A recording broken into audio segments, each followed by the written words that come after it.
Mesdames et messieurs, bonjour. Monsieur le maire, vous allez bien ce matin? Très bien, vous? Oui, on va parler des hôpitaux. Je suis certain qu'on va en avoir des vertes et pas mûres à raconter parce que notre question ce matin, c'est nos hôpitaux. Puis vos hôpitaux sont-ils devenus des endroits dangereux? On a vu ce qui s'est passé à Saint-Hyacinthe. Inacceptable. Mais je comprends pas, Philippe Couillard a dit que ça allait bien, que ça allait très bien dans les hôpitaux à coût d'un demi-million, l'Uber sexuel.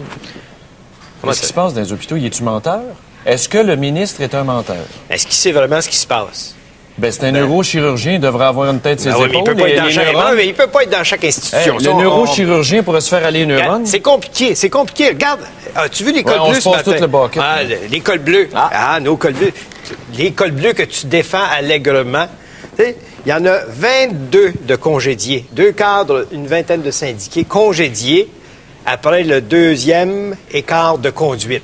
Puis, écart de conduite, là, on parle de manquement grave. Là. C'est imbécile. Là. Aller magasiner pendant que tu travailles sur tes heures de travail, puis dormir dans un camion. Puis la femme, hier, 20 ans de service, Nancy Saunier. Est-ce que ça fait 20 ans qu'elle fait ça? Mais non. C'est une mauvaise habitude? Moi, je pense que... le syndicat va la défendre. On va faire un grief, puis on va la défendre. Oui, mais si le syndicat la défend pas, elle peut porter plainte au ministre du Travail qui, lui, va être obligé d'assigner un avocat. Fait que c'est pas mieux. Mais tu sais ce qu'elle va plaider en défense? Elle va dire que c'était du surmenage et de la fatigue extrême. Elle était sur le bord du burn-out. Je suis sûr qu'ils vont plaider ça. Moi, être avocat, c'est ce que je plaiderais, là. Ben, tu l'es avocat encore, là? À moins que tu aies des nouvelles, que tu as eu des nouvelles puis tu nous as caché ça. Non, mais je suis d'accord, moi, avec le congédiement de ces gens-là. Oui, mais à un moment donné, il faut donner... C'est la gradation des sanctions. Un avertissement, une suspension. Oui. Wow.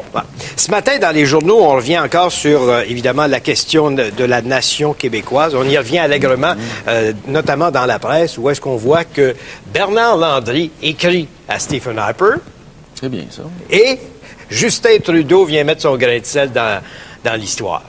Justin Trudeau dit la face à claque. Comment la face à claque? Ben, ce gars-là n'existerait pas aujourd'hui si son père n'avait pas été là. C'est un peu comme Pierre Beaudoin puis Laurent Beaudoin. Non, un instant, là, tu charries. Tu charries. C'est quoi la différence entre Pierre Beaudoin et Justin Trudeau? Non, je regrette, là. Les gens... C'était quoi Pierre-Éliott Trudeau avant que... Non, mais les gens... Ça veut pas dire que parce que tu viens d'une famille bien nantie, bien connue... Qu'est-ce que Justin Trudeau a à commenter l'actualité? Quelle expertise a ce gars-là pour nous dire... Il est le fils... c'est le fils de celui... C'est un fils à papa. Pas juste ça. Il a le droit d'avoir les mêmes convictions et de défendre. Puis je suis totalement en désaccord avec lui. Puis Mme Drolet... Il a le droit de s'exprimer. Mme Drolet de la rue Hochelaga, en quoi elle est aussi importante que Justin Trudeau? Je veux dire, Justin Trudeau, c'est un nobody. C'est pas... Non, c'est faux. C'est pas un nobody. Quel accomplissement a fait ce gars-là pour faire avancer la société canadienne pour qu'on lui donne un micro? Il est encore trop jeune, donne-y du temps. Bon, ben, qu'il se ferme la gueule puis qu'il étudie. Ben non, c'est pas de même que tu sais. Voyons donc. S'il n'avait pas été Justin Trudeau, fils de Pierre-Éliott Trudeau, il serait comme Mme Tartampion sur la rue de Rolette, qui se ferme la gueule puis qui étudie. Hey, t'es bien bête. Écoute donc, toi, là, qu'est-ce que Justin Trudeau apporte de plus-value au débat? Les gens du Parti libéral le voient dans leur soupe. Après Michael Ignatieff ou Bob Rae, tu risques de l'avoir comme chef du Parti libéral du Canada. Ouais, c'est pas un cadeau, ça. Comment c'est pas un cadeau? Faut être en manque de personnel. On pourrait aller recruter en Chine. On aurait des meilleurs scores. As-tu lu la lettre de Bernard Landry à Stephen Harper où il dit qu'il devrait faire comme Michael Ignatieff et reconnaître la nation? Oui, mais là, Bernard Landry peut se faire pogner à son propre jeu. Tout d'un coup, qu'Harper dit oui. Ça veut-tu dire que Landry va embarquer avec Harper? Oh! Je l'avais pas vu. C'est dangereux, ces défis-là. C'est vrai. C'est vrai. Moi, être Harper, je le dirais oui. Vous êtes une nation. Pourquoi pas? Donc, viens, mon Bernard, viens communier à la table de la Fédération canadienne. Prenez et mangez-en tous, car ceci est mon corps. Et si tu veux amener ton bois clair, tu peux. Oui, si... Non, mais c'est vrai que c'est assez risqué en maudit. Ah, que c'est glissant. Je l'avais pas vu dans ce sens-là, moi.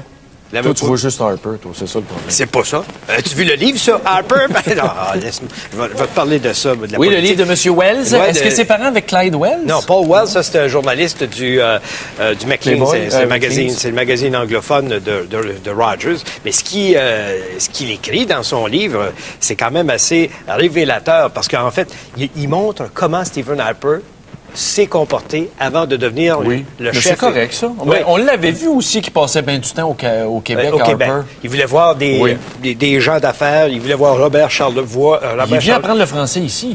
Oui. Souvent, on l'a vu faire des stages en français ici. Ouais. On peut pas dire qu'Harper n'a pas fait d'efforts. Tu l'aurais-tu vu avec Charlebois? Tu sais, sa chanson, là, la vieille anglaise, là, tu sais, la chanson, puis la québécoise séparatiste, là, il faut que... Écoute, moi, la musique... L'indépendantriste, c'est ça, ça aurait été bon, ça. Harper puis Charlebois chantaient ça. Mais le livre révèle une chose qui est quand même assez étonnante sur Paul Martin. Quand Paul Martin est arrivé à la direction du Parti libéral après avoir manigancé la sortie de Jean Chrétien, on apprend que Paul Martin voulait se débarrasser aussi de Stéphane Dion. Ouais. Il voulait le nommer ambassadeur en Espagne. Mais pourquoi tout le monde veut se débarrasser de Stéphane Dion? Pourquoi tout le monde veut se débarrasser de Stéphane Dion? Je sais pas, il n'y a pas une bonne image au Québec. En tout cas, à cette époque-là, c'était le gars de la clarté. Probablement qu'il voulait le tasser. Il a même enlevé sa limousine. Et Stéphane a résisté. Il est resté en job pareil. C'est vrai. C'est bon pareil. Ah non, il n'y avait pas le choix de composer avec. Il y avait un risque à ça. Pourquoi? Bien, il y avait un risque. Écoute, il y a un héritage. Jean Chrétien, tu sais, si tu veux rallier des gens, tu peux pas tout mettre les libéraux dehors, il t'en restera plus.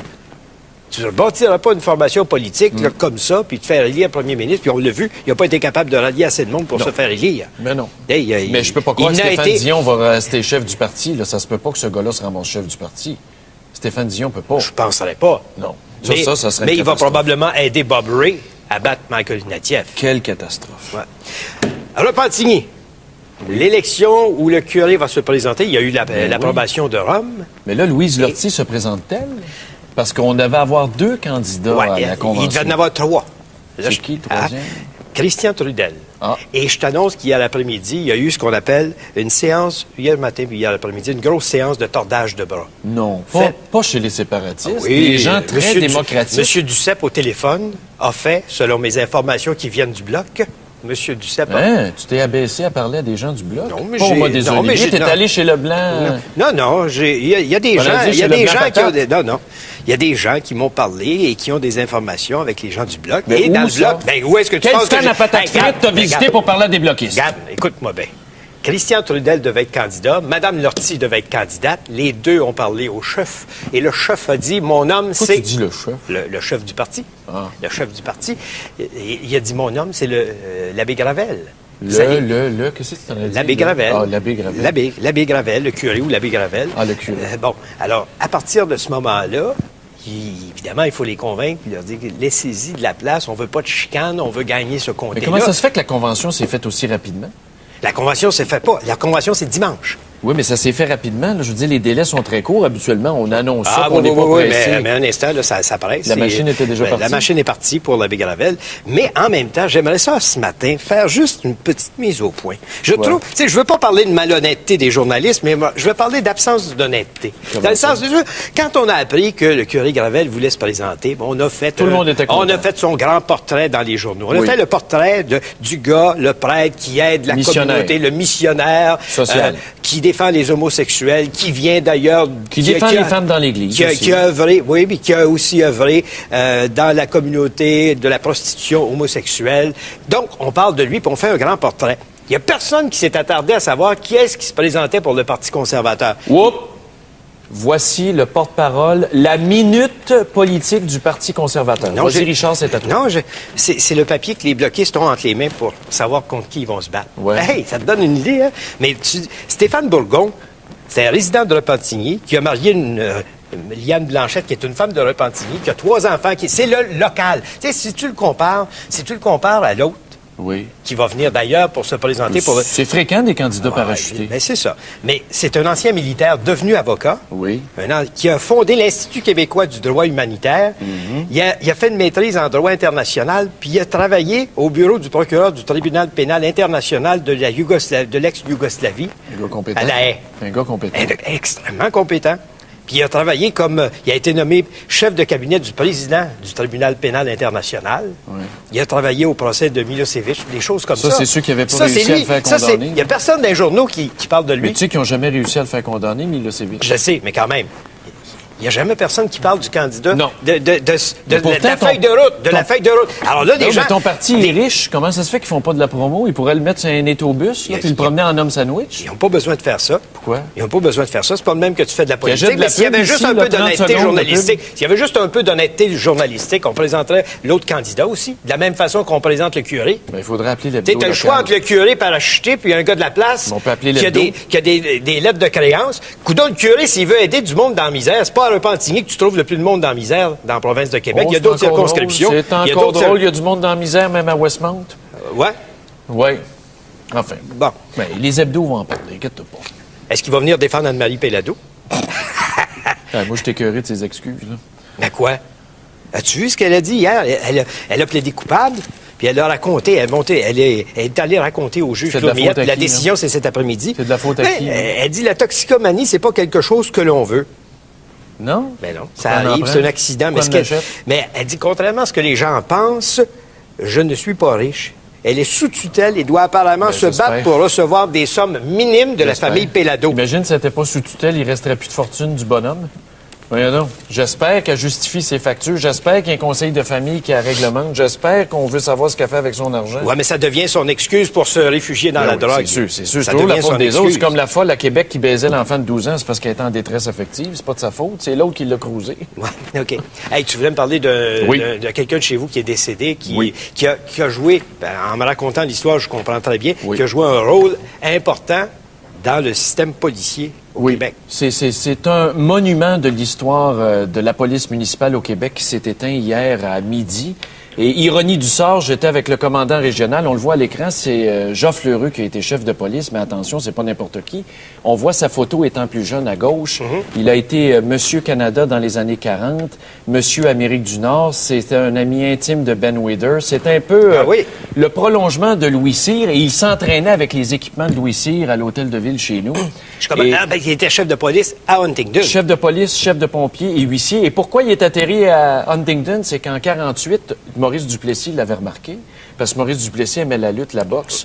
Il l'a appelé, il a dit, Monsieur Lheureux, vous allez aller partir le département de police à Huntingdon. Et il a été nommé le plus jeune chef police de l'histoire à 31 ans. Et il a pris sa retraite. Savez-vous à quel âge? Ce gars-là, comment est-ce qu'il avait le sens du devoir? À 70 ans. Puis quand il a pris sa retraite, le conseil municipal a aboli le corps de police. 70 ans, policier, chef de police, et c'est un chum de Maurice Richard. Quand Maurice Richard arrêtait couché à Huntingdon, au château... Comment Maurice Richard couchait à Huntingdon? C'était fréquent, à toutes les semaines. À chaque fois qu'il y avait un match aux États-Unis, le train arrêtait au château. C'est du temps que les joueurs voyageaient en train. Moi, hier soir, j'ai tout vu ces photos-là. On était à la maison du chef hier avec les enfants, puis on regardait ça.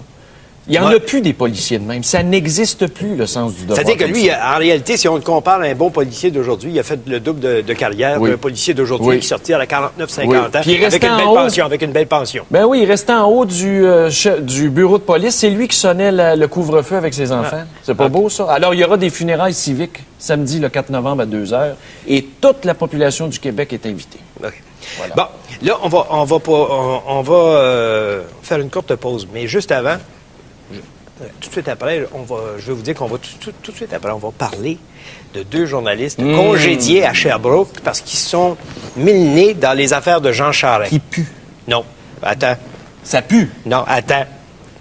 Tu vas voir qu'est-ce que je vais avoir à te dire là-dessus. Puis la question d'aujourd'hui, on parle évidemment de l'histoire qui s'est passée à l'hôpital de Saint-Hyacinthe. 9 personnes décédées de l'acide difficile, une bactérie qui, en principe, est contrôlable quand on se lave les mains puis on fait bien d'autres choses. Là.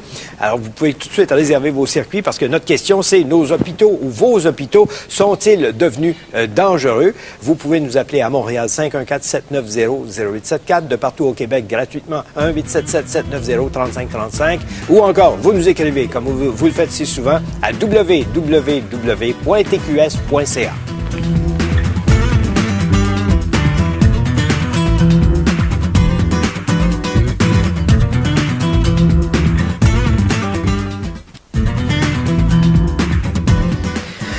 Deux journalistes, on apprend que deux journalistes du Journal de Sherbrooke, ça c'était une espèce de journal local à insérer la fin de semaine dans le Journal de Montréal vendu à Sherbrooke. Là. Deux journalistes, le chef de pupitre et un journaliste qui ont été congédiés parce qu'ils se sont mis à enquêter sur les résidences de Jean Charest, puis à questionner la capacité de Jean Charest. Puis Jean Charest a envoyé une mise en demeure. Comme d'habitude, oui. Comment, comme d'habitude? Ben, à chaque fois que tu brasses un peu à cage, tu reçois une mise en demeure Ben, du si PM. tu dis des faussetés, Non, mais c'est parce qu'il remettait en cause la capacité de paiement de Jean Charest pour sa maison à North Atlee. Ben oui, mais non, à North Atlee, c'est pas à lui. Ben, c'est ça. Elle est louée, d'abord. À partir de ça, Non, mais attention, moi, je veux savoir, OK, si c'est loué, je veux savoir qui est propriétaire. je vais te le dire. C'est qui? Sam Pollock. Oh, Sam Tiens, Pollock. t'es-tu content? Ah, Regarde, ça c'est sent- pas dur. Non, Sam Pollock. Oh, c'est encore mieux, Sam Pollock. Raconte-moi donc l'historique de ce gars-là. Sam Pollock, c'est l'ancien directeur général du Canadien de Montréal. Rien d'autre. Rien d'autre. C'était sa maison, il ne l'utilise pas, puis Jean Charest la loue. En Fait quoi partie de quelle tu as besoin d'enquêter là-dessus? Non, minute. Il fait partie de quelle famille politique, lui? Je sais pas. Je sais pas du tout. C'est un gars qui a jamais milité, qui a jamais été Non. en apparence actif en politique. C'était sa En maison. apparence? Ben oui. Correct. Bon, alors ça change quoi? Alors Non, mais c'est quand l'information tu veux- qui me manquait pour qu'on Ben, puisse pousser l'enquête. Ben, un t'as peu pas plus besoin loin. de pousser. As-tu le droit de louer une maison de qui tu veux, toi? Puis qu'un journaliste vienne t'achaler avec ça, tu vas Moi, l'envoyer j'aimerais promener. dire aux Tu vas journalistes... l'envoyer Non, non, attends promener. une minute. J'aimerais dire, moi, à la communauté journalistique, parfait, donc c'est Sam Pollock qui est propriétaire. Les journalistes, allez donc voir au bureau d'enregistrement si le bail est enregistré et quelles sont les conditions. Pourquoi t'enregistres un C'est bail? public. Oh, des bails, ça s'enregistre régulièrement. Ouais, mon mais ami. t'es pas Des obligé. baux, pardon. Ouais, ça mais t'es pas s'enregistre. obligé. Non, T'es pas obligé. mais tout d'un coup qu'il l'est. Ben oui, mais puis ça Je va serais changer curieux de quoi? voir. Ça va changer quoi? Non. Tu loues un chalet. Sa ou tu maison loues en Westmount, il l'a payé combien? Hey, les journalistes, allez voir au bureau d'enregistrement de Montréal comment M. Charest a payé sa maison en Westmount. Qui vaut apparemment, je ne sais pas. On ne sait pas. Ben, c'est ça. Ben, regarde, tu lances des affaires. Mais non, je ne lance pas. C'est de l'information publique au bureau d'enregistrement. Admettons que sa maison vaut 4 millions à Westmount. Comment est-ce qu'il a fait pour payer ça? Ben, admettons qu'il l'a loué aussi. Ben, c'est ça, il faut aller voir au bureau d'enregistrement. C'est pas- Parce que c'est pas c'est avec quoi, un c'est- salaire de premier ministre à 200 000 par année que tu peux te payer des châteaux en Espagne. Ouais, mais il a fait de la politique avant. Il a fait autre chose Oui, avant. Non. oui, je sais, mais tout Ah, ça, non. c'est public. Ben, tout ça, c'est public. Puis ce ne sont pas des dépenses disproportionnées. T'en connais-tu, toi, qui ont un train de vie de même? Ben, j'en connais plein. T'en connais plein, puis on en connaît plein. Qui gagnent puis- 200 000 par année puis qui peuvent se payer ça. Ben oui. Ben oui. Voyons donc. correct. Tu loues, t'as pas acheté. Non, Alors, mais- t'as ton capital à déposer, puis t'es capable de payer une C'est location. vrai Ben qu'il y a une voyons donc. allocation. C'est vrai qu'il y a une allocation de Bon, ben voyons donc. Je te dis, c'est vraiment Mais- aller grenouiller dans des affaires. Attention, tu sais qu'il y a beaucoup de choses. Puis je te dis une chose, si les journalistes étaient allés jusqu'au fond au lieu de Ben, spéculer... c'est ça le problème, c'est qu'ils ça. sont peut-être Alors, pas le allés problème, assez fait que creux. quand Guy Bertrand dit « je vais prendre la défense des journalistes », ils ont juste à fouiller correctement. Oui. Mais moi, je me souviens très bien de Gorge profonde. Tu t'en Ouais. souviens? Oh, ouais, gorge pas Je fond. pense qu'on devrait aller plus profondément. OK. Bon, la bactérie, c'est difficile. 9 morts à l'hôpital de Saint-Hyacinthe. Quand tu apprends ça, là, tu te questionnes sérieusement sur notre capacité de faire le ménage dans les hôpitaux quand il y a des bactéries qui peuvent circuler puis être contractées par des gens qui se présentent là, puis des employés même. Là. Tu t'en comptes une bonne? Vas-y. Juste une petite rapide. Ma belle-sœur est atteinte du SARM. Ça, c'est la nouvelle maladie qui va faire des milliers de morts dans le réseau, mais on n'en parle pas. Puis il y a un cover-up Comment? là-dessus. Elle s'est Comment fait un cover-up? traiter. Mais ils veulent pas en parler. Ah non? Non, mais c'est pas ça C'est que quoi, je vous c'est dis. quoi la maladie, le C'est une SARM, là, maladie, pour les c'est gens? une maladie infectieuse que tu peux attraper, qui a des conséquences très graves. Jusqu'à 60 des gens peuvent en mourir, mais c'est pas ça l'affaire. Elle a eu son premier intubage cette semaine. Elle faisait quoi, là, à l'hôpital? Elle était travailleuse sociale. Ah, elle En travaillait- contact. Elle l'a attrapé dans le réseau, mais il faut pas le dire. OK. Mais c'est pas ça l'affaire. On l'a mis dans une chambre avec une pauvre madame, puis ça, il faut que tu aies des gants, il faut que tu sois couvert de la tête aux pieds. Les infirmières rentraient là-dedans. Pas de protection. La pauvre madame qui rentrait là pour une transfusion sanguine, ils y ont même pas dit. C'est beau, ça se propage. Puis après, on va venir me dire que les cas de c'est difficile baissent. Mon œil, vous êtes toute une bande de Mais mentales. le SARM revient donc, elle est atteinte, puis ça fait quoi? Ça fait quoi? Ça peut la faire mourir. Là. Elle a le cas le plus grave. On ne sait même pas si elle va survivre. Elle lutte pour sa vie et ça coûte 1300 pièces par semaine pour lutter pour sa vie. Ah oui? Et l'hôpital lui a 1300 interdit de porter plainte à CSST. En quoi elle est obligée? Parce que si on reconnaît cette maladie-là via la CSST, c'est le réseau qui va tomber à terre. L'Association des microbiologistes, en 2003, a émis un communiqué de presse pour le SARM. 3000 personnes vont en mourir annuellement. Mais est-ce Et qu'elle après, va on porter va me plainte? dire, le couillard de Philippe va nous dire que ça va mieux. Ça va mieux. Mais 9 morts à Saint-Hyacinthe, dans un seul hôpital. À l'hôpital où on avait fait la récolte des champignons il n'y a pas longtemps. Oui, on avait fait la récolte des champignons. On a rénové l'hôpital au complet. Ça a coûté plus cher que prévu. Puis t'en souviens, l'hôpital Notre-Dame, le Journal de Montréal nous montrait ça. Les sous-sols, ça avait de l'air d'une dompe. Une truie aurait retiré ses porcelets. OK. On va aller parler de ces conditions de salubrité dans les hôpitaux. On a en ligne avec nous le docteur Pierre Lebel, qui est microbiologiste et infectiologue. Il travaille à l'hôpital général de Montréal. Docteur Lebel, bonjour. Oui, bonjour. Ça me fait plaisir d'être avec vous ce matin. Merci. Quand on regarde la situation de l'hôpital à Saint-Hyacinthe, est-ce qu'on peut craindre que cette même situation se répète dans plusieurs autres hôpitaux au Québec? Écoutez, la situation à l'hôpital de Saint-Hyacinthe est probablement très particulière parce que j'ai en main les données statistiques les plus récentes et tout démontre, là, actuellement, si on regarde, je vais vous donner un chiffre, au pire de l'épidémie, on avait à peu près 20 patients par 10 000 jours d'hospitalisation qui étaient atteints de C. diff. Puis actuellement, les données du mois de mars, là, 2006, actuellement, on est à 9,5. Docteur Lebel, ces chiffres-là, ça vient du ministère de la Santé? Non, c'est collecté. On a à peu près 88 hôpitaux qui font la déclaration. C'est ça. Alors, c'est des chiffres qui ont été filtrés par la santé. Puis vous nous demandez de croire ça? Ben, écoutez, je dois vous le dire, je regarde dans notre propre hôpital, dans le réseau de McGill actuellement, et effectivement, le taux a baissé de moitié. Puis en moyenne, au Québec, ça varie. La diminution est entre 30 et 50 %. Alors, ce que je pense qui se passe à Honoré-Mercier actuellement, il doit y avoir une situation particulière dans cet hôpital-là qui explique le nombre de mortalités importantes, parce que la mortalité actuellement, même au Québec, elle a diminué. On était autour de 20 là, dans les cas hospitalisés. On est rendu à peu près à 8 Quand on regarde la situation, ça a duré c'est sur une période de 3 mois, les chiffres qui sont rendus publics. Est-ce qu'il n'y a pas moyen de réagir plus rapidement quand on découvre une situation semblable? Oui. Là, les premiers points, c'est que je connais pas leur situation préalable. Je sais pas comment ils se situaient. Je sais que dans la Montérégie, c'est l'endroit au Québec où l'incidence du C. diff est la plus basse. Alors, eux, je ne sais pas où ils partent. Maintenant, on parle de 22 patients. Ça me surprendrait que la mortalité soit de 50 %. Ça n'a pas été rapporté. Si on a 9 cas décédés pour 22 cas rapportés, je pense qu'on n'a pas tous les chiffres actuellement. Puis actuellement, dans notre pratique en maladie infectieuse, j'ai jamais vu un taux aussi élevé que ça. Alors, j'aimerais ça qu'on ait les statistiques complètes. Là. Mais la salubrité dans les hôpitaux, là, on s'entend qu'on a tellement coupé d'un préposé puis dans l'entretien qu'on récolte ce qu'on a semé. Parlez-moi donc des autres maladies infectieuses qui causent la mort dans les hôpitaux. Le SARM, par exemple. Je vous ai entendu tout à l'heure parler du SARM, qui est un problème qu'on a depuis très, très longtemps. Oui. Le SARM, actuellement, c'est qu'on a 2 variétés maintenant. On a un SARM qu'on peut attraper à l'hôpital, mais on a un SARM qui vient des États-Unis qu'on peut attraper dans la communauté. Oui. Alors, la personne dont vous parliez tout à l'heure, il faudrait savoir... Elle est travailleuse sociale d'un hôpital, puis elle l'a attrapé là. Il faudrait typer la souche pour savoir est-ce que c'est une souche d'hôpital ou est-ce que c'est une souche... C'est une souche d'hôpital. Puis comprenez-vous ça, docteur Lebel, que la personne travaille pendant 3 mois à l'hôpital, on la laisse entrer dans cette merde-là, puis après on lui dit 3 mois plus tard, by the way, on va te montrer les mesures d'hygiène maintenant. Le lundi, puis le mercredi, le microbiologiste l'appelle, madame, vous êtes infectée, on s'excuse. Oui. Expliquez-moi cette organisation pourrite du travail.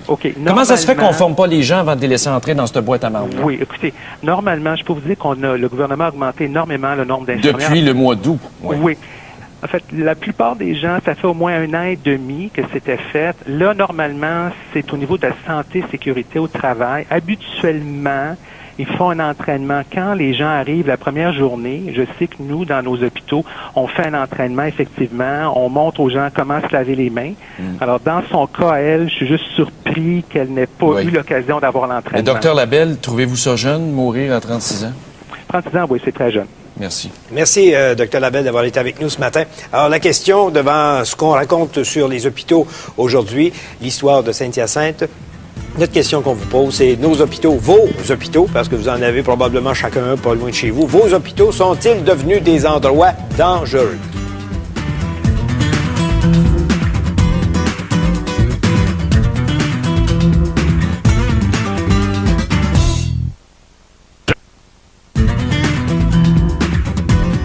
On a déjà pas mal d'appels pour jaser de nos hôpitaux. On a Karine à Saint-Jérôme qui va être notre première intervenante ce matin. Karine, bonjour. Oui, bonjour. On vous écoute.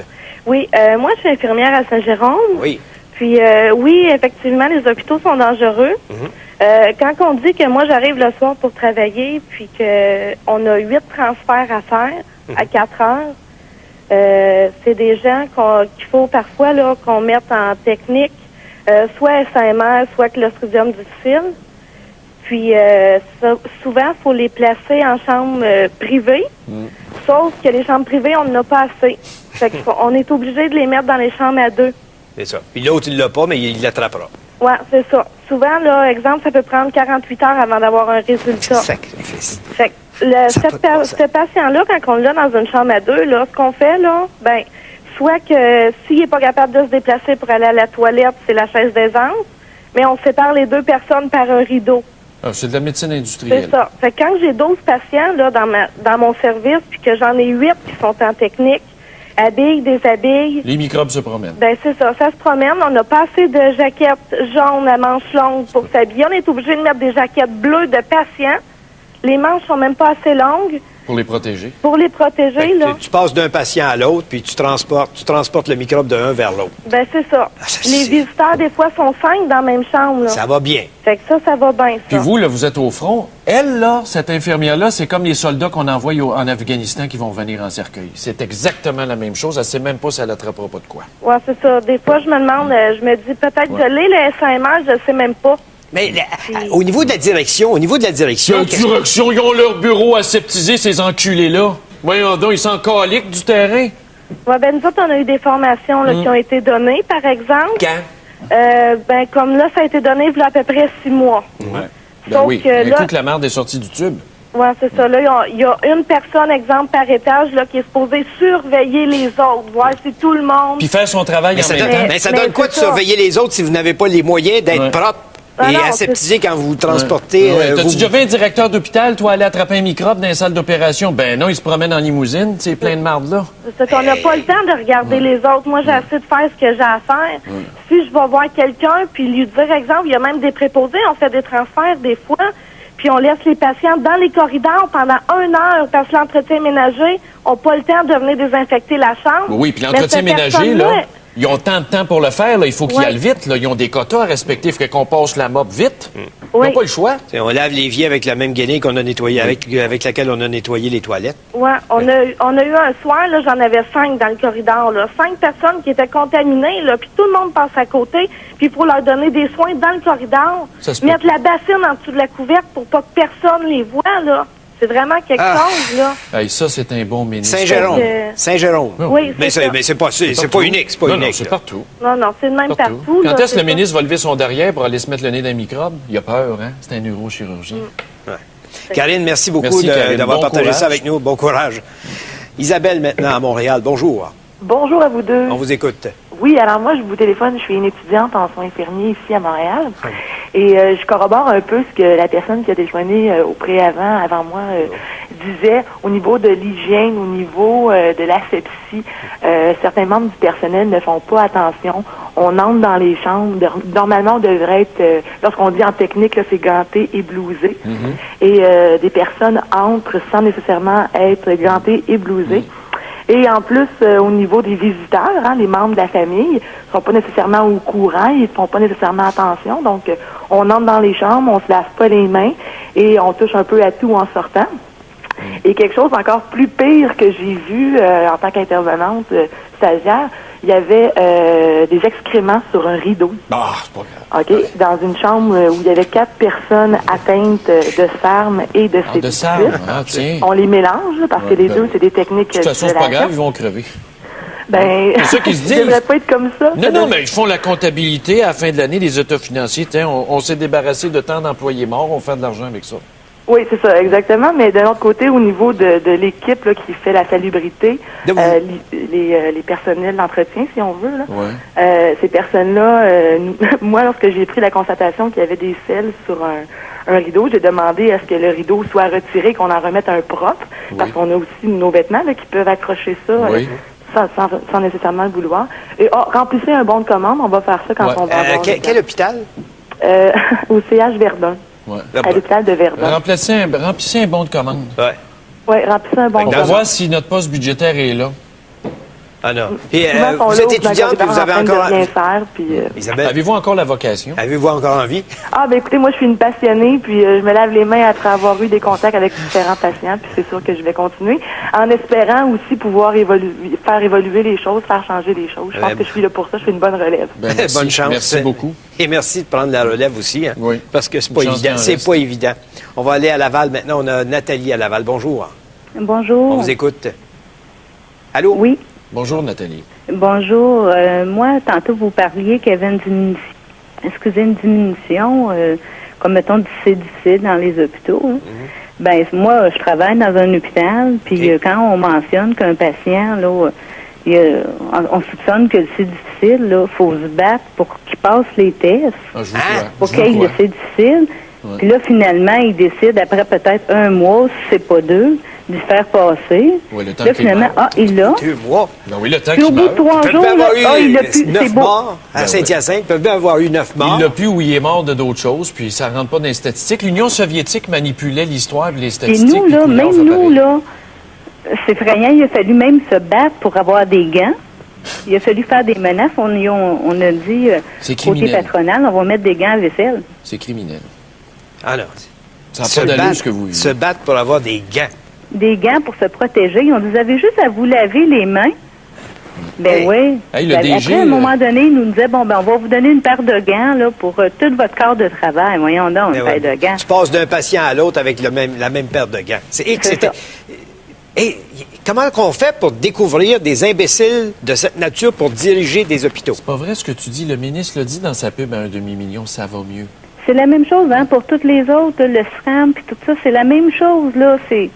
Oui. C'est compliqué de faire avouer que finalement ils Oui. l'ont, là. Puis ils veulent pas. Admettons, vous l'attrapez, l'hôpital va vous rencontrer, va vous mettre au pied du mur, tu déclares pas ça à CSST. Si tu le fais, Ah ben, tu vas être obligé ils vont de me te dire payer. carrément Oui. que je l'ai pas attrapé là, Oui. je l'ai attrapé ailleurs. Oui, puis ils vont vous dire, tu vas être obligé de te payer un expert, tu vas être obligé de te payer un avocat, puis on va te laver. C'est ça qu'ils Ça veut dire disent. qu'on menace le personnel. Certain. Oui, c'est Puis la carrément pauvre comme ça. infirmière, là, ou la TS qui perd sa job parce qu'elle est malade, penses-tu qu'elle a moyen de s'engager un expert pour faire une contre-expertise? Non. Fait qu'elle crève, puis elle ferme sa gueule.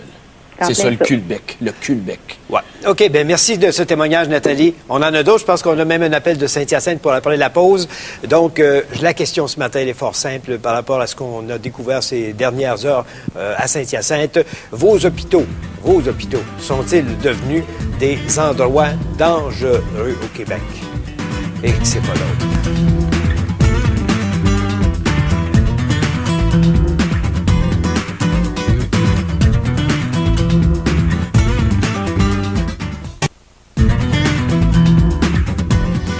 Des histoires épouvantables à faire dresser les cheveux sur la tête dans les courriels. Oui, j'en ai un ici d'Hélène de Sherbrooke qui nous dit « Ma mère a failli y laisser sa peau à l'Hôtel-Dieu de Sherbrooke. Heureusement, elle s'en est sortie, écoute bien ça.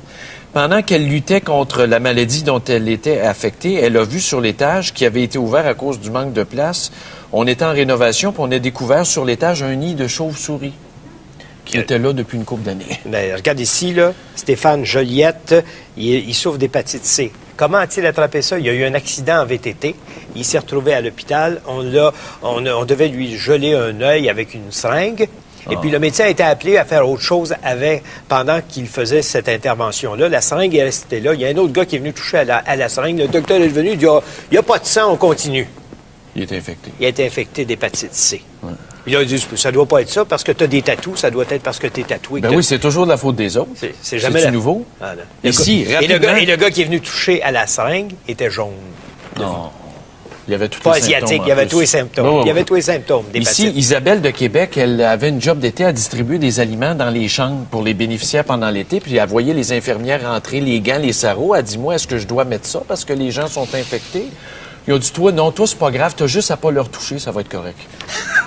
À Saint-Hyacinthe, on vous avait dit qu'il y avait quelqu'un en ligne. Dominique est en ligne. Bonjour. Bonjour. On vous écoute. Oui, ben c'est ça. Saint-Hyacinthe, t'es mieux pour être malade. Même quelqu'un qui est hospitalisé là, on préfère même pas y aller le visiter. Et tu rentres pour un léger problème de santé, puis Tu ressors encore que bien. tu sais qu'un ACV pour eux autres, là, c'est avance chibivotant, là, c'est à peu près ça, là. Et puis t'en meurs de ça. Ça n'a aucun sens. C'est un hôpital qui vient de coûter 150 millions à rénover. Ils ont créé un autre pavillon, un vieux pavillon de l'ancien hôpital qui ont restauré en attendant que le nouveau soit apte à recevoir le monde et qui est resté ouvert. Il y a le centre de personnes âgées qui est l'Hôtel Dieu de Saint-Hyacinthe qui s'amuse à transférer des patients d'une place à l'autre. C'est pas le personnel hospitalier qui est en trouble. Au fond, là, c'est comme tel, là, il y a une faute là qui est patente là, qui est vraiment trop évidente. Et puis, si tu moi, attends une minute. Moi, si j'envoie mon cheval à l'Institut vétérinaire de Saint-Hyacinthe pour un scan, ça va être plus propre qu'à l'hôpital de Saint-Hyacinthe. J'aimerais mieux être traité à l'hôpital vétérinaire. Ouais, on prend mieux soin des chevaux à Saint-Hyacinthe. Je vais là avec mon chien, j'aimerais mieux être traité à l'hôpital vétérinaire. Saint-Hyacinthe, juste pour vous raconter, en 1998, j'ai fait une chute en patin. Je me suis cassé un poignet, ils m'ont mis un plâtre. Oui. Ils me l'ont pas trompé de bras? Non. Je suis allé pour le faire enlever, il y avait trop d'attente, je reviendrai, je suis jamais retourné. L'enlever toi-même. Mais dans les fichiers, je suis encore plâtré depuis 1998. Oui, ça va faire un poignet solide. Ça vous donne une idée. Il n'y a jamais personne qui m'a appelé pour me demander si j'avais encore mon plâtre. Ça doit être le docteur Daigle. Ouais. Non, il ne faut pas dire des choses comme ça. Merci, Dominique, de votre appel. À Saint-Calixte maintenant. Nicole, bonjour. Oui, bonjour. On vous écoute. Bon, félicitations pour votre émission. Merci. Je crois que vous devriez continuer parce que ça prend des gens comme vous pour faire changer les choses. Bon, moi, on se rapporte en décembre dernier. Je ne vais pas bien. Je me présente chez un médecin en endoscopie pour les endoscopies. Alors, on me dit, il faut te présenter à l'hôpital pour passer l'endoscopie, à savoir, ça n'a pas l'air bien ce que tu présentes. Alors, je me présente à l'hôpital de Joliette en janvier, début janvier, le 3 janvier. Alors, je me présente avec mon époux. On est assis, on attend pour qu'on m'appelle. Alors, on voit arriver plein de gens, mais surtout un monsieur avec une madame. Puis le monsieur avait l'air tellement sympathique. Puis il me faisait penser à quelqu'un. Puis bon, j'étais surprise par la vision de cet homme-là. Alors, le monsieur et la madame s'assoient à côté de moi et mon époux. Et puis, on jase, tout ça, et puis de choses et d'autres, rien se dit. Alors, on m'appelle, on me prépare pour passer l'endoscopie. Je passe l'endoscopie. On me met dans une salle d'attente pour l'accès après. Ce monsieur arrive à Civière à côté de moi, puis là, je commence à lui parler, puis là, très près, là. Alors, on commence à jaser, tout ça, puis il me dit, bien, moi, c'est pas la première fois que j'ai un cancer, j'ai eu un cancer et tout ça, et j'ai attrapé l'acide difficile. Il vous donnait le bouche à bouche? Là, quasiment. je vois, pardon? Il vous donnait quasiment le bouche à bouche tellement vous étiez près de lui? Et voilà. Heureusement, j'ai pas touché, mais il était prêt. Et puis, il était collé sur moi. Alors là, mon mari arrive en courant, puis il dit, Nicole, il dit, j'ai dit, oui, je le sais, le monsieur l'a laissé difficile. Alors, le monsieur, on le retire, il y avait plein d'excréments sur la table. Et puis là, moi, j'étais dans des états, mais je ne savais pas ce qui m'attendait. Je rentre dans le bureau du médecin, je m'habille, on rentre dans le bureau du médecin. Le médecin m'annonce comme ça, carrément, vous avez un cancer du côlon. Alors là, moi, sur le coup, sur le fait, je pense à ça, j'ai dit, mais là, ce qui est arrivé, je parle de ça avec mon mari, on quitte, mais j'étais sur un choc. J'arrive à la maison, mais je dis, ça va pas rester là. Alors, j'appelle au bureau du médecin en chef, que j'avais pas vu, j'avais eu l'entrevue. Et puis, je lui raconte ça. Et puis, il me dit, oh, ben non, c'est surveillé. Mais j'ai dit, écoutez, là, j'ai vu, quand j'ai dit ça à pas comme une espèce d'infirmière là, qui était là, je ne sais pas une peu posée. Là, elle a dit à l'autre, vite, regarde là, ce qu'il y a là, dépêche-toi à aller nettoyer ça. Mais là, il l'avait mis en contact avec moi. Quand j'ai été opérée, j'ai pas été opérée à la même hôpital. J'ai été opérée, messieurs, à l'hôpital juif de Montréal. Je vous jure, j'ai jamais vu de la propreté, Je dois accélérer, madame, parce qu'il faut aller retrouver Québec. Ça s'est terminé comment, votre histoire? Vous ne l'avez pas attrapé? Je ne l'ai pas attrapé, mais j'ai eu peur parce que on a des effets après l'opération. Et puis, là, j'avais toujours ça dans la tête. C'est traumatisant. Merci. Merci beaucoup. Il faut aller retrouver Dave à Québec pour connaître le sujet du Grand Journal à midi aujourd'hui. Bonjour, Dave. Bonjour. On va parler à peu près du même sujet que le vôtre parce qu'on revient évidemment à 9 personnes qui perdent la vie après avoir été infectées dans un hôpital. C'est carrément inquiétant. Au Québec, on parle de 9 personnes qui perdent la vie après avoir été infectées par la C difficile.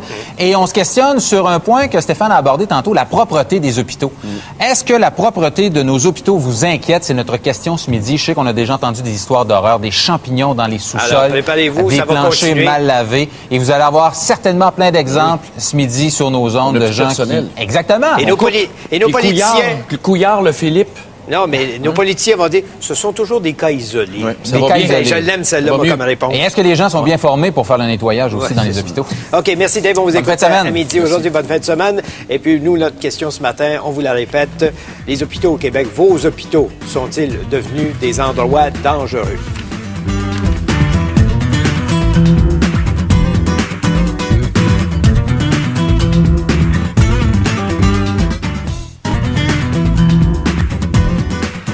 On a beaucoup d'appels, mais il y a aussi beaucoup de courriels. En avais-tu un en particulier? Ou si oui, j'en ai un ici rapidement. Laura de Nomineng qui dit « Je travaille dans un centre hospitalier et pendant environ 2 mois, j'ai demandé à nettoyer l'air climatique car ceci était plein de moisissures et l'air m'arrivait en pleine face. La direction a refusé. J'ai dû communiquer et faire une plainte à la CSST et remplir des déclarations de situations dangereuses et après ça, ça a été fait. Ouais. Faut-tu être cave, hein? La direction. Ah oui, c'est ça, là. Nicole, ici à Montréal, nous dit c'est le résultat des mauvais gestionnaires à bonus. C'est ça le scandale. Les mauvais gestionnaires à bonus. Faites des gros profits. Coupez, là, puis vous allez avoir un petit bonus à la fin de l'année. Fait que les gens meurent dans l'hôpital. Saint-Jean-sur-Richelieu, l'hôpital, il y a une dame ici qui nous raconte, elle dit, j'ai été là un certain temps. Elle dit, ils ont lavé le plancher de la chambre aux 2 semaines. C'est normal? Oui, Couillard l'a dit que ça allait bien. Couillard, le Philippe Couillard. OK. Qu'est-ce que ça veut dire, Couillard? Ça veut dire peureux, hein? On va aller à Montréal prendre l'appel de Georgette. Georgette, bonjour. Oui, bonjour. Moi, j'ai attrapé la bactérie. Ah oui? Au mois d'août. Où? J'ai rentré à l'hôpital pour me faire opérer mes 2 genoux. Lequel? Jean-Talon. OK. Ouais. Mais ils l'ont pas détecté là. Ils m'ont envoyé à Marie-Clarac. C'est Marie-Clarac qui a détecté... Là, c'est difficile.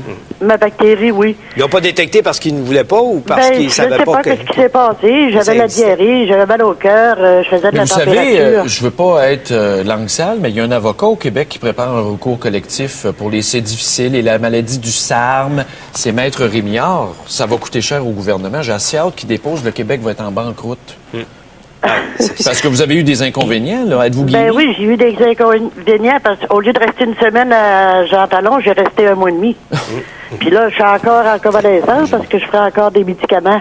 Imagine, on t'annonce, tu vas rester 1 mois à l'hôpital, tu commences pas à paniquer. Qu'est-ce que tu vas attraper d'autres? Oui, c'est ça. L'important, c'est quand... Est-ce que je peux m'en aller chez nous puis me soigner moi-même? Oui, vivre les opérations d'un jour. Oui. Merci, Georgette. On va aller à Rimouski maintenant. On a Béatrice. Bonjour. Bonjour. On vous écoute. Oui? Oui. Oui, bonjour. Bonjour. Je suis infirmière. On reste dans le bas du fleuve, mais le SARM, c'est difficile chez nous. Le SARM est chez vous aussi? Oh, ben oui, les employés l'attrapent. Ah oui? Ce que j'ai à dire sur les hôpitaux, c'est que nos hôpitaux sont complètement, je m'excuse du terme, crottés. Oui, vous avez raison. Comme les écoles? Peut-être. Ouais. Je vais vous dire que moi, où je travaille, les infirmières, on a fait des petites expériences. On travaille en clinique externe. On laisse des choses pour savoir quand est-ce que ça va être nettoyé. Oui, des fois, ça prend 3 semaines. 3 semaines avant que la tâche disparaisse. Ouais. C'est ça. En plus, c'est qu'à un moment donné, je me suis fâchée et j'ai fait une plainte au DG. Et puis? Le 3 pouces de minou qu'il y avait en arrière de tous mes meubles ont été nettoyés. Mais on m'a dit, t'aurais pas dû appeler le DG. Mais non, maudite fatigante, hein? C'est ça, mais moi, je m'excuse, mais où je travaille, je pense que pour que ça soit propre, tu l'as pas le choix. Tu as vu la fatigante à Béatrice? Il devait pas avoir que c'est sale, elle. Il devait pas avoir de minou en arrière du bureau du DG. En parlant des airs climatisés, on travaille avec des airs climatisés. Il faut faire des plaintes pour qu'ils soient nettoyés. OK. Merci, Béatrice. Merci, Béatrice. À Laval, maintenant. André, bonjour. Bonjour, messieurs. On vous écoute. Moi, disons que ça fait 6 ans que j'étais à Laval, là, et puis la charmante Cité de la Santé. Cité de la Santé, imagine. Les 4 premières fois que j'étais allé là, les infirmières, pour des tests, là, les infirmières ne savaient pas comment mettre des gants stériles. Je suis au cathétériste, c'est-à-dire qu'il faut qu'il rentre un cathéter dans le pénis jusqu'à la vessie. Et puis, je dis, toi, ma pauvre, si tu mets ton gant de bain, il m'a pogné une infection. Effectivement, 4 fois, j'ai pogné une infection. Heureusement, c'était juste la E. coli, là. Il n'y a pas de c'était juste le là-dedans. Mais encore. Juste. Puis là, c'est ça. Tous les autres tests que j'ai passés, par après ça, j'ai dit, c'est bête de valeur, je fais mon propre cathéter pour le test, là. Et puis, l'année passée, j'ai même montré à une infirmière, j'ai donné un petit cours parce que le monsieur avait un spasme à la vessie, un vieux monsieur, là, puis j'ai montré comment insérer son cathéter pour pour éviter que quelqu'un vienne lui toucher. On donne pas la formation au personnel infirmier, on les lâche tous dans le champ de bataille puis on dit débrouille-toi. Exactement. Merci, André. Écoute, puis ça va. Merci, André. Ça va être de pire en pire.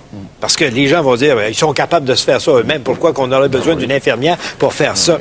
J'ai un courriel de Magog, Normand, qui dit, coudon, c'est l'apocalypse. Les hôpitaux sont dangereux, les ponts nous tombent sur la tête, les routes sont impraticables, les écoles ne valent pas une claque, les séries sont en train de fermer. C'est le résultat des petites broutes politicailleux. Oui, puis ça va mieux. 500 000 $ pour nous dire que ça va mieux. Hey, couillard, promène-toi pas tout seul le soir. Non, mais c'est pas de... Non, fais pas de menaces. C'est pas des menaces. Ce gars-là doit être interpellé par le peuple directement. Qu'est-ce que tu fais, couillard? Ouais, OK. Bonne fin de semaine, quand même, et je vous souhaite de ne pas aller à l'hôpital. Au revoir.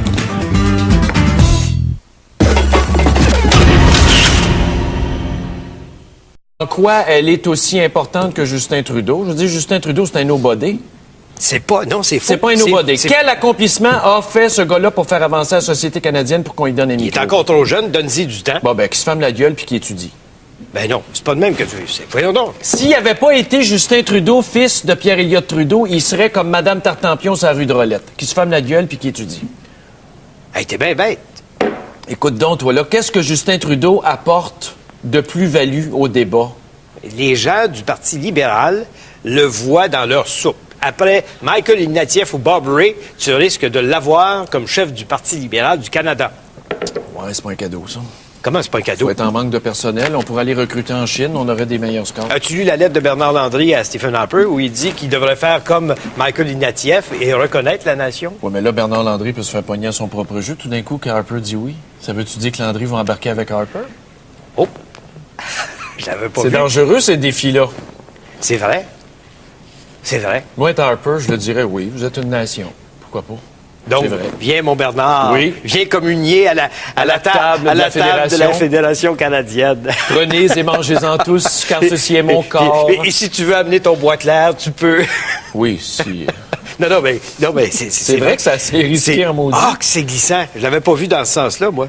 Toi, tu vois juste Harper, toi. C'est ça le problème. C'est pas ça. As-tu vu le livre, ça, Harper? Ben, non, laisse-moi. Je vais te parler de ça. De la oui, politique. le livre de M. Wells. Ouais, Est-ce que c'est parent avec Clyde Wells? Non, Paul Wells, ça, c'est un journaliste du Maclean. C'est le magazine anglophone de Rogers. Mais ce qu'il écrit dans son livre, c'est quand même assez révélateur parce qu'en fait, il montre comment Stephen Harper s'est comporté avant de devenir le chef. C'est correct, ça. Oui. On l'avait vu aussi qu'il passait bien du temps au Québec, Harper. Il voulait voir une vingtaine de syndiqués congédiés après le 2e écart de conduite.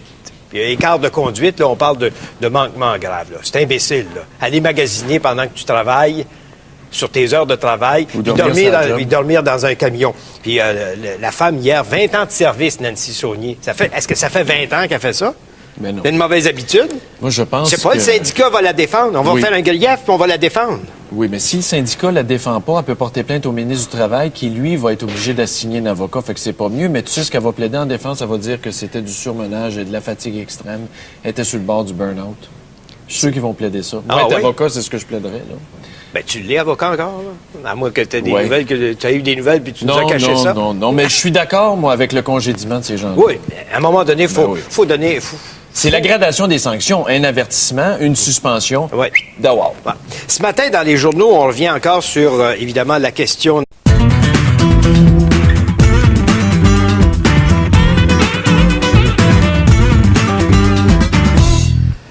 Mesdames et messieurs, bonjour. Monsieur le maire, matin. vous allez bien ce matin? Très bien, vous? Oui, on va parler des hôpitaux. Je suis certain qu'on va en avoir des vertes et pas mûres à raconter parce que notre question ce matin, c'est nos hôpitaux. Puis vos hôpitaux sont-ils devenus des endroits dangereux? On a vu ce qui s'est passé à Saint-Hyacinthe. Inacceptable. Mais je comprends pas, Philippe Couillard a dit que ça allait bien, que ça allait très bien dans les hôpitaux à coût d'un demi-million, l'ubersexuel. Qu'est-ce qui se passe dans les hôpitaux? Y est-tu menteur? Est-ce que le ministre est un menteur? Est-ce qu'il sait vraiment ce qui se passe? Ben, c'est un neurochirurgien, il devrait avoir une tête sur ses Oui, mais il épaules. peut pas être dans chaque... Non, mais il peut pas être dans chaque institution. Le neurochirurgien pourrait se faire aller les neurones. C'est compliqué. Regarde, as-tu vu les cols bleus on se ce passe matin? tout le bucket. Les cols bleus. Nos cols bleus. Les cols bleus que tu défends allègrement. Tu sais, il y en a 22 de congédiés, 2 cadres de la nation québécoise. On y revient allègrement, notamment dans la presse, où est-ce qu'on voit que Bernard Landry écrit à Stephen Harper. C'est bien ça. Et Justin Trudeau vient mettre son grain de sel dans l'histoire. Justin Trudeau dit la face à claque. Comment la face à claque? Ben, ce gars-là n'existerait pas aujourd'hui si son père n'avait pas été là. C'est un peu comme Pierre Beaudoin puis Laurent Beaudoin. Non, un instant, là, tu charries. Ouais. Tu charries. C'est quoi la différence entre Pierre Beaudoin et Justin Trudeau? Non, je regrette, là. Les gens, c'était quoi Pierre Les Trudeau fils à avant papa. que... Non, mais les gens, ça veut pas dire que parce que tu viens d'une famille bien nantie, bien connue... Qu'est-ce que Justin Trudeau a à commenter l'actualité? Quelle expertise a ce gars-là pour nous dire... Il est le fils... Ah, ben c'est ça que je te dis. fils de celui... C'est un fils à papa. Pas juste ça. Il a le droit d'avoir les mêmes convictions et de défendre. Puis je suis totalement en désaccord avec lui. Puis Mme mais Drolet... il a le droit de s'exprimer. Mme Drolet de la rue Hochelaga...